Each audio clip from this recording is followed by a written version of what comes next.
Bienvenidos a un audiolibro más, Como un hombre piensa, de James Allen. Prefacio. Este pequeño volumen, resultado de la meditación y la experiencia, no intenta ser un tratado exhaustivo acerca del poder del pensamiento, de lo que ya mucho se ha escrito. Es más bien sugestivo antes que explicativo. Su objetivo es estimular a hombres y mujeres al descubrimiento y la comprensión de la siguiente verdad. Ellos son forjadores de sí mismos. En virtud de los pensamientos que escogen y estimulan, que la mente es la fábrica maestra que teje las ropas que visten tanto en lo profundo del carácter como en lo externo de las circunstancias, y que sí, hasta ahora, han tejido ignorancia y sufrimiento, pueden tejer iluminación y felicidad. James Allen. Pensamiento y carácter.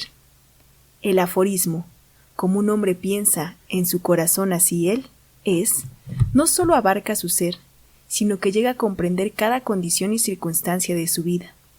Un hombre es literalmente lo que piensa, siendo su carácter la suma de todos sus pensamientos. Así como una planta brota de su semilla, y no podría ser de otra manera, así cada acción de un hombre brota de las semillas invisibles del pensamiento, y no podrían existir sin ellas.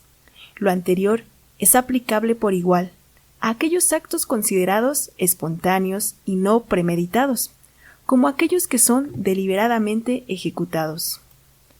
Las acciones son brotes del pensamiento, y la dicha y el sufrimiento son frutos. De este modo, el hombre cosecha los frutos dulces y amargos que él mismo siembra. Los pensamientos en la mente nos hacen lo que somos, nos forjan y modelan.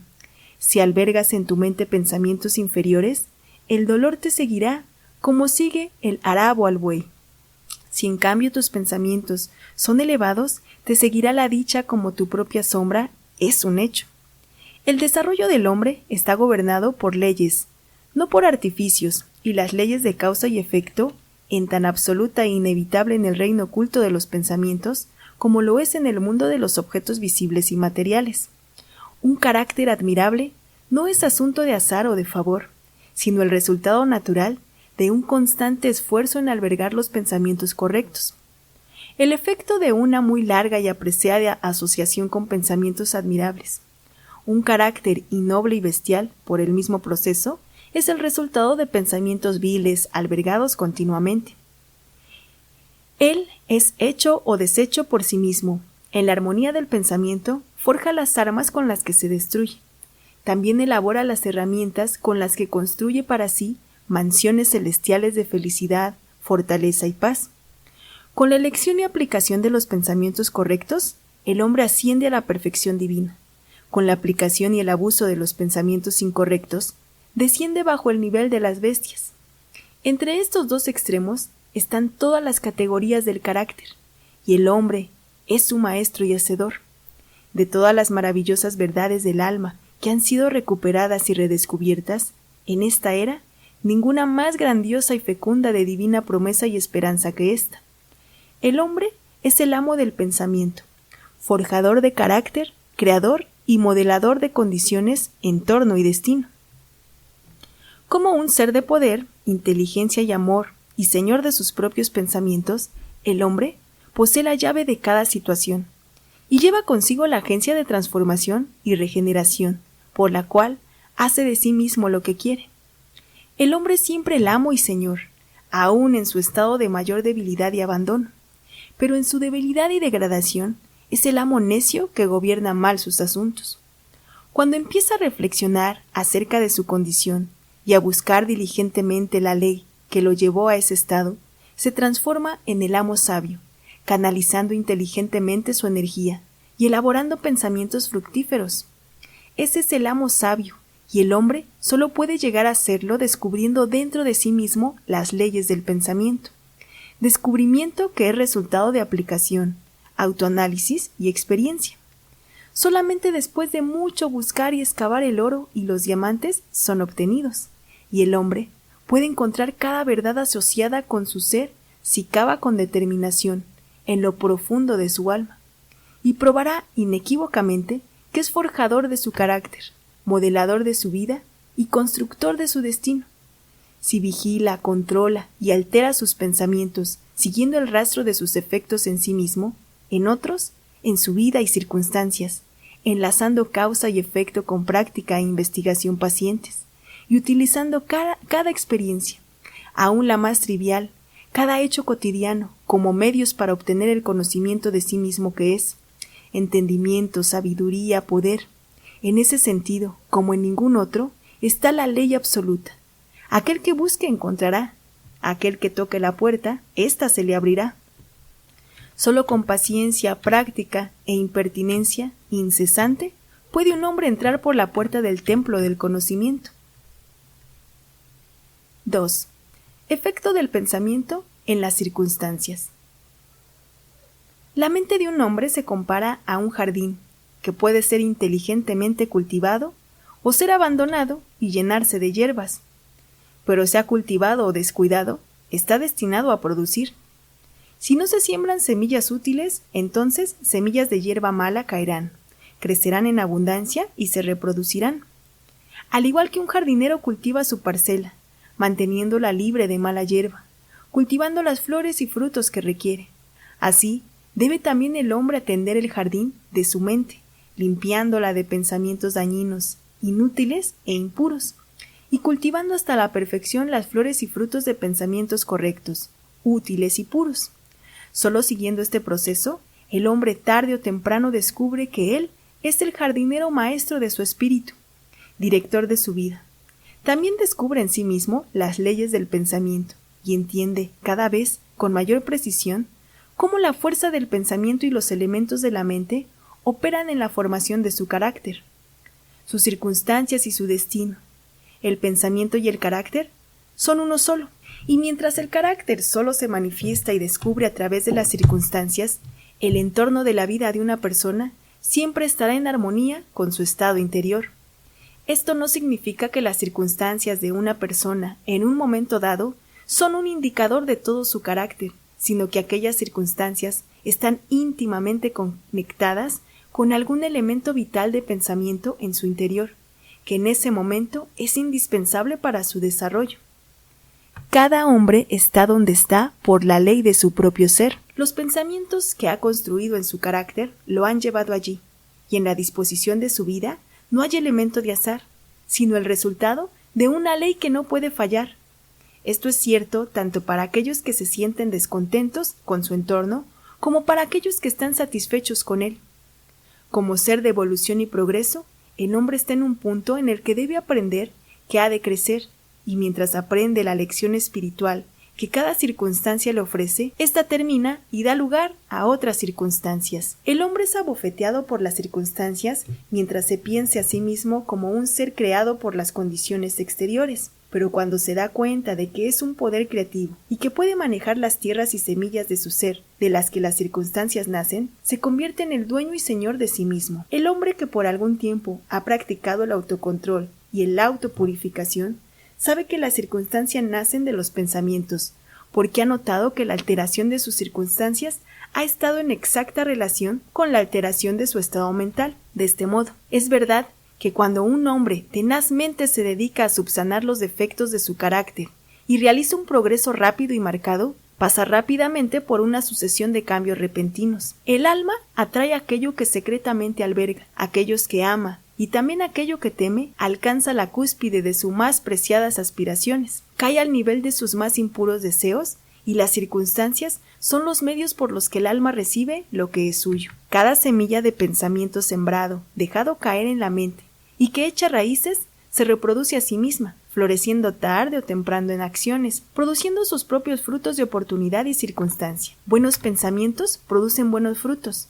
Malos pensamientos, malos frutos. El entorno de las circunstancias toma forma en el mundo interno de los pensamientos, y todas las condiciones externas, agradables y desagradables, son factores que finalmente existen para el bien del individuo. El hombre aprende tanto sufriendo como disfrutando, siguiendo los más íntimos deseos, aspiraciones, pensamientos, por los cuales se deja dominar, persiguiendo visiones engañosas de impura imaginación, o caminando con pie firme el camino de elevadas aspiraciones. El hombre finalmente recibe por completo los frutos de estos en el entorno de su vida. Las leyes del crecimiento y adaptación se cumplen en todo lugar. Un hombre no llega a un asilo de ancianos o a la cárcel por la tiranía del destino o las circunstancias, sino por el camino de pensamientos serviles y bajos deseos. No cae un hombre de pensamientos puros de repente en el crimen por estrés o por fuerzas meramente externas. Pensamientos criminales han sido secretamente albergados en el corazón, y la hora de la oportunidad revela su poder acumulado. Las circunstancias no hacen al hombre, lo revelan a sí mismo. No puede existir condición tal como descender en el vicio mientras las personas sufren por sus inclinaciones viciosas, o ascender en la virtud y su felicidad pura sin el cultivo continuado de aspiraciones virtuosas. El hombre, por lo tanto, como amo y señor del pensamiento, es el hacedor de sí mismo, el formador y autor de su entorno. Aún en el nacimiento el alma se revela, y en cada paso de su peregrinación atrae aquella combinación de condiciones que la revelan, que son el reflejo de su propia pureza o impureza, su fortaleza y debilidad. Los hombres no atraen aquello que quieren, sino aquello que son.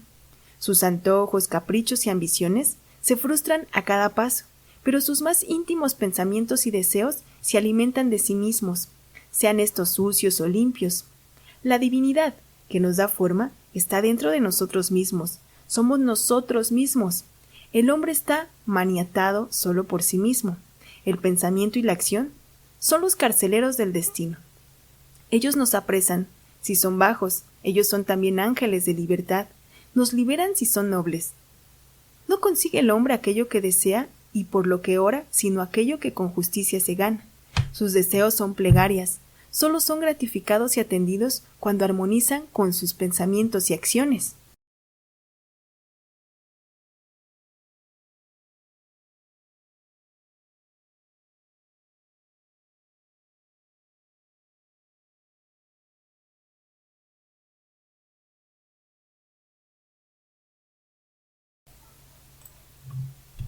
A la luz de esta verdad, ¿cuál es entonces el sentido de luchar contra las circunstancias? Significa que el hombre está continuamente rebelándose contra el efecto exterior, mientras todo el tiempo está nutriendo y preservando la causa en su corazón. Esta causa puede tomar la forma de un vicio consciente o de una debilidad inconsciente, pero cualquiera que sea, tercamente, ésta retarda todos los esfuerzos de su poseedor, que de ese modo clama por una cura. El hombre está ansioso de mejorar sus circunstancias, pero no está tan deseoso de mejorarse a sí mismo. Por eso permanece atado. El hombre que no se encoge ante su propia crucifixión nunca fallará en alcanzar el objetivo que se traza en su corazón. Esto es tan cierto en las cosas terrenales como divinas. Aún el hombre cuyo único objetivo es alcanzar la prosperidad debe estar preparado para realizar grandes sacrificios personales antes que pueda lograr su objetivo, y cuanto más preparado aquel que quiera lograr una vida próspera y equilibrada, este es un hombre miserable y pobre. Está extremadamente ansioso, deseando que el confort de su entorno y su hogar mejoren.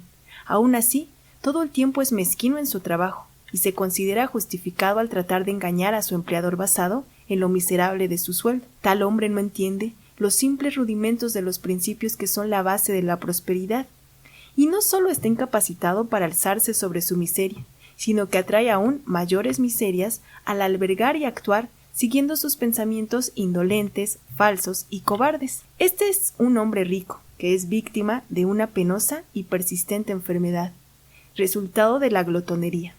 Está dispuesto a gastar enormes sumas de dinero para curarse, pero no está dispuesto a sacrificar su glotonería. Quiere satisfacer su gusto con comidas poco saludables y gozar a la vez de buena salud.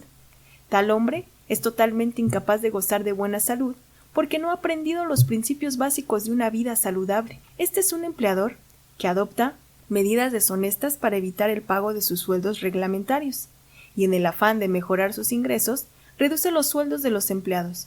Tal hombre no está preparado para la prosperidad, y cuando sus finanzas y su prestigio se encuentren en bancarrota, él culpará las circunstancias, sin siquiera saber que es él mismo el autor de su condición. He presentado estos 3 casos solamente para ilustrar la verdad de que el hombre es la causa, aunque casi siempre sin ser consciente de sus circunstancias, y que mientras aspira a un buen fin, Continuamente frustra su cometido al estimular pensamientos y deseos que no armoniza con ese fin. Tales casos pueden modificarse y multiplicarse casi indefinidamente, pero no es necesario, porque el lector podrá, si así lo resuelve, rastrear el efecto de las leyes del pensamiento en su propia mente y en su propia vida, y hasta que lo logre, meros hechos externos no servirán como base de su razonamiento. Las circunstancias, sin embargo, son tan complicadas, el pensamiento está tan profundamente enraizado y las condiciones de felicidad varían tanto entre individuos, que la condición del alma del hombre en su totalidad, aunque él la conozca, no puede juzgarse de otro modo que no sea por el aspecto externo de su vida. Un hombre puede ser honesto en cierta dirección y aún así sufrir de privaciones. Un hombre puede ser deshonesto en cierta dirección y aún así adquirir riquezas. Pero la conclusión usual de que el primero falla debido a su particular honestidad y que el segundo es próspero gracias a su particular deshonestidad es resultado de un juicio superficial que asume que el deshonesto es corrupto casi por completo y el honesto es casi enteramente virtuoso. A la luz de un profundo conocimiento y mayor experiencia, tal juicio se encontrará erróneo. El deshonesto ha de tener algunas virtudes admirables que el otro no posee, y el honesto vicios dañinos que están ausentes en el otro. El hombre honesto cosecha los buenos resultados de sus pensamientos y actos honestos. También atrae el sufrimiento que su vicio produce. El deshonesto, del mismo modo, cosecha sus propios sufrimientos y dichas. La vanidad humana se complace, al crecer, que uno sufre por causa de su virtud.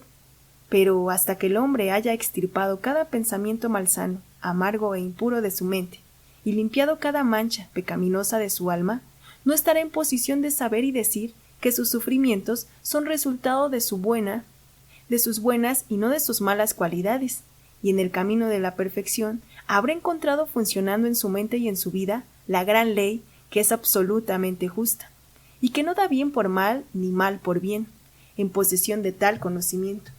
Entenderá, mirando atrás en su pasada ignorancia y ceguera, que su vida se desarrolla, y siempre se desarrolló, con justicia, y que todas sus experiencias pasadas, buenas y malas, fueron fruto imparcial de su propio ser en proceso de evolución. Buenos pensamientos y acciones jamás pueden producir malos resultados, y malos pensamientos y acciones no pueden jamás producir buenos resultados.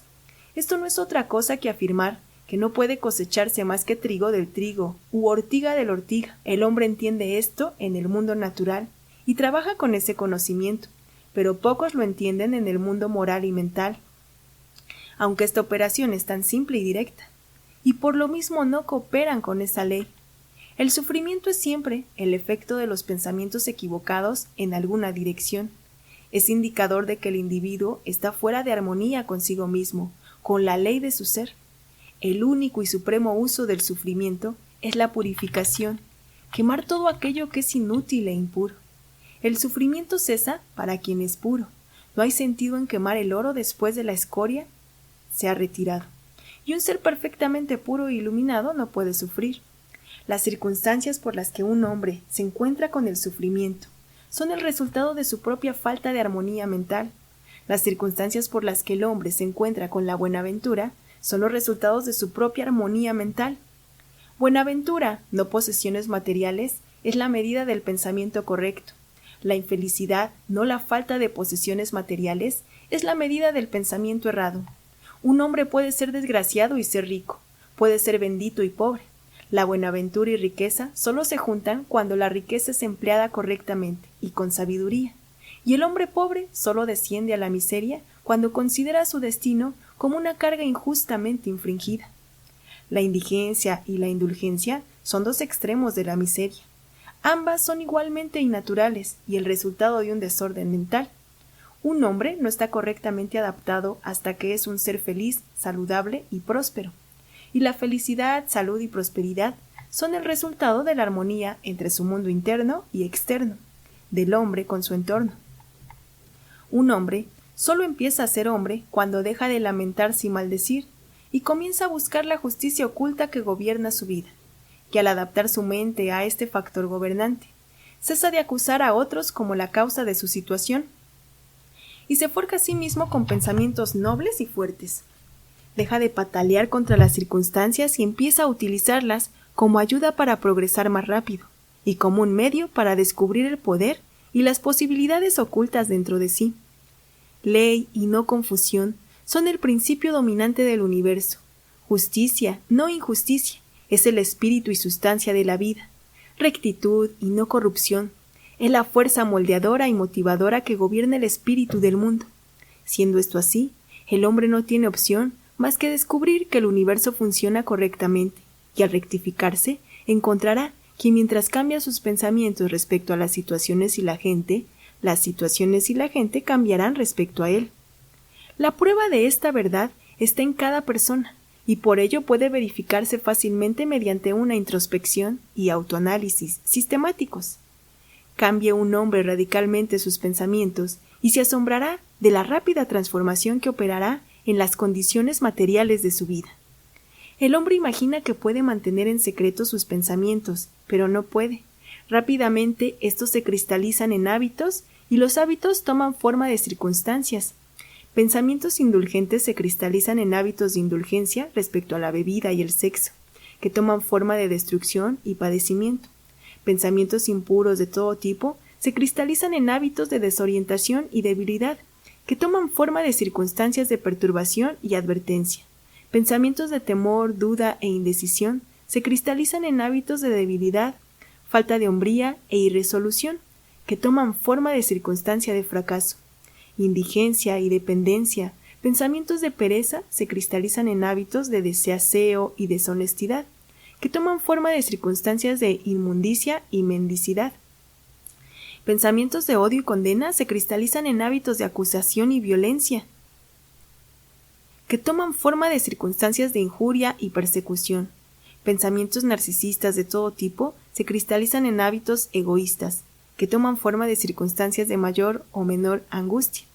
Por otro lado, pensamientos nobles de cualquier tipo se cristalizan en hábitos de gracia y de bondad, que toman forma de circunstancias de felicidad y cordialidad.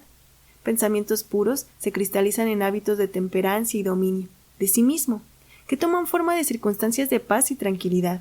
Pensamientos de valentía, autoconfianza y decisión se cristalizan en hábitos valerosos, que toman forma de circunstancias de éxito, plenitud y libertad. Pensamientos llenos de energía se cristalizan en hábitos de pulcritud y laboriosidad, que toman forma de circunstancias placenteras. Pensamientos nobles y caritativos se transforman en hábitos de generosidad, que toman formas de circunstancias de protección y preservación. Pensamientos de amor y generosidad cristalizan en hábitos de desprendimiento, que toman forma de circunstancias de prosperidad perdurable y riqueza verdadera. La persistencia es una sucesión dada de pensamientos, sean estos buenos o malos. No falla en producir resultados en el carácter y las circunstancias. Un hombre no puede escoger directamente su circunstancia, pero puede escoger sus pensamientos y de ese modo, indirectamente, pero con certeza, dar forma a sus circunstancias. La naturaleza se encarga de ayudar a todos los hombres en la satisfacción de los pensamientos que lo dominan, y le presenta las oportunidades que hagan realidad de la manera más rápida, tanto sus pensamientos constructivos como destructivos. Cese un hombre de pensar pecaminosamente, y el mundo se ablandará para él, y estará listo para ayudarlo.